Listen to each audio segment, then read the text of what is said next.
Assalamualaikum warahmatullahi wabarakatuh.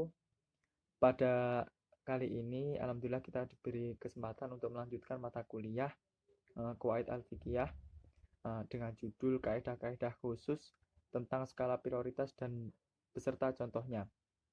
Nah, langsung saja dalam pembahasan ini saya akan memberikan 4 kaidah tentang kaidah-kaidah skala prioritas.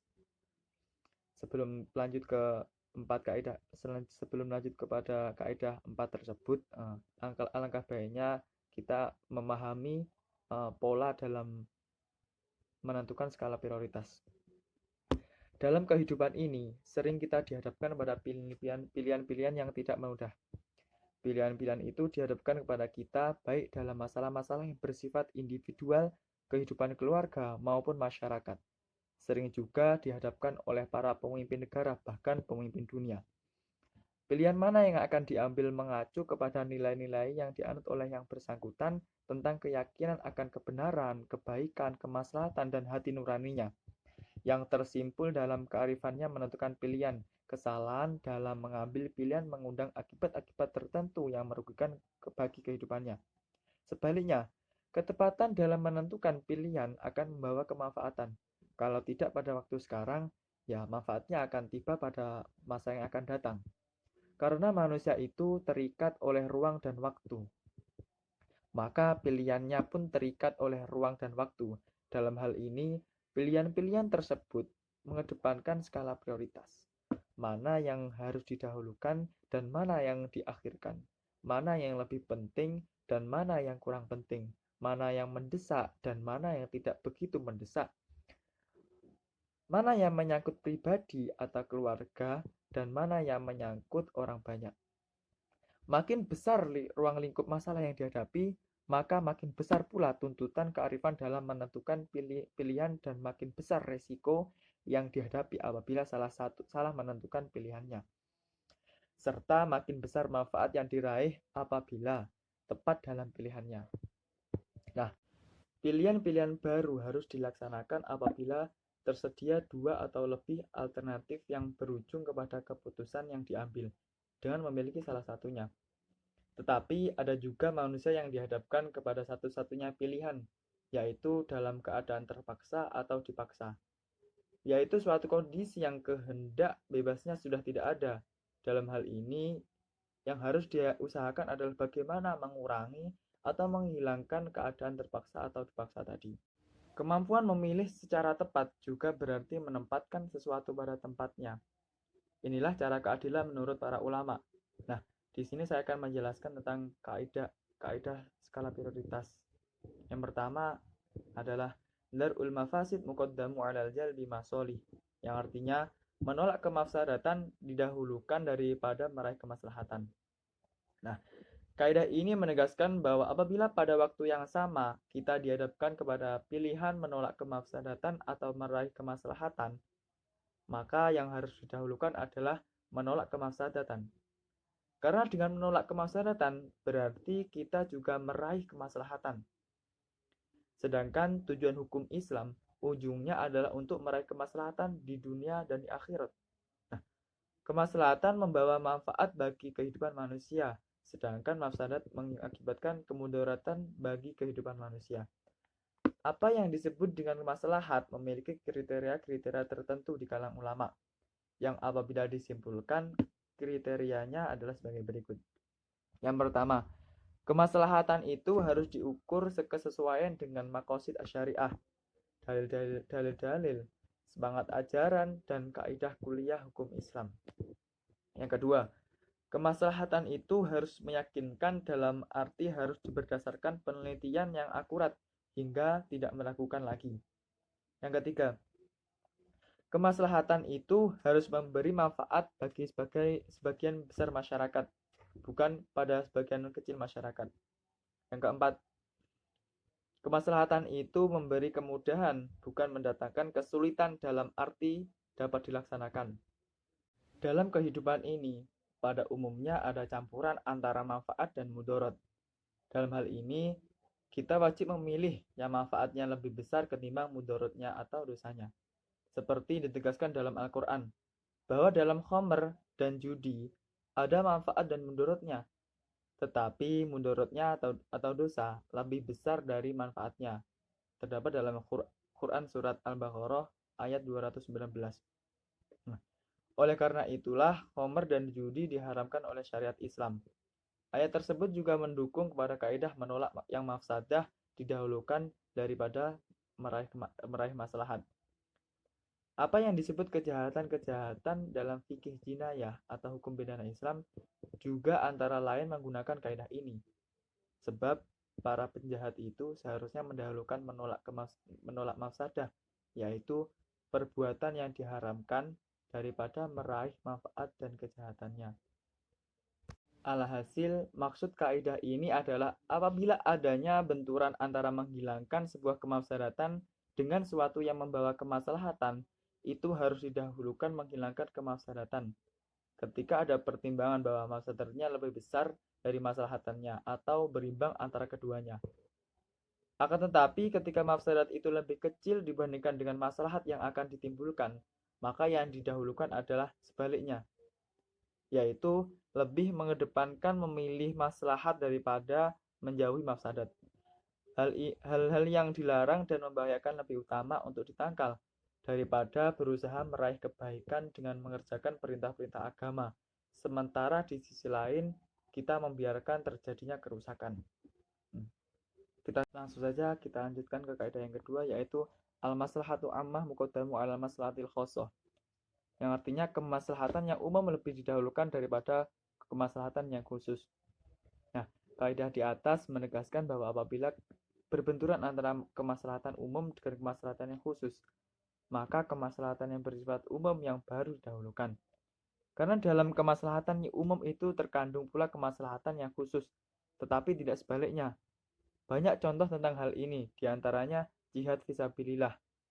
Pada hakikatnya, mengorbankan kemaslahatan pribadi dan keluarga demi untuk kemaslahatan umum. Contoh lainnya, pencabutan hak milik pribadi demi untuk kemaslahatan umum, seperti dalam teori ta'assuf dalam mazhab Maliki,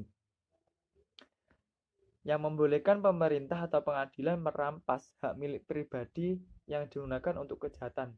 Misalnya pisau atau senjata lainnya yang digunakan untuk membunuh dan atau dan untuk melukai orang lain.